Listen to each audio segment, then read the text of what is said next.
తులారాశి వాళ్ళకి ఈ యొక్క శుక్రకేతుల యొక్క కలయిక వల్ల శుభ ఫలితాలు ఎక్కువగా గోచరించడం అనేది జరుగుతుంది.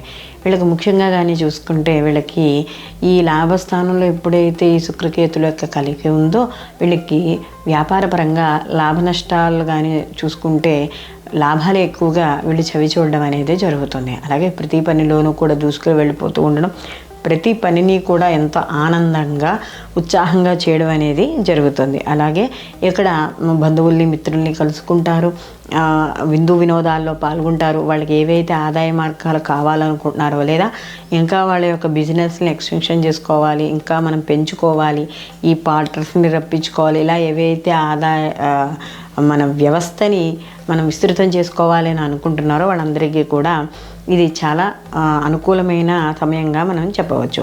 అలాగే దీనికి తగ్గట్టుగానే సమాజపరంగా కీర్తి గౌరవాలు లభిస్తాయి. గతంలో ఏవైతే కొంతమంది వల్ల అవమానాలు పడినా లేకపోతే కొంత సరిగ్గా అడ్జస్ట్ అవ్వలేకపోవడం వల్ల అపోహలకు పోయినా ఏవైనా సరే కూడా ఈ లాభస్థానంలో యొక్క శుక్రుడు మరియు కేతువుల యొక్క కలయిక వల్ల వీళ్ళకి మొత్తం మీద శుభ ఫలితాలు ఎక్కువగా గోచరించడం అనేది జరుగుతుంది. విద్యార్థులకు కూడా అనుకూలంగా ఉంటుంది. ముఖ్యంగా వీళ్ళకి భార్యాభర్తల విషయాల్లో కానీ లేకపోతే సంతానపరంగా కూడా అనుకూలమైన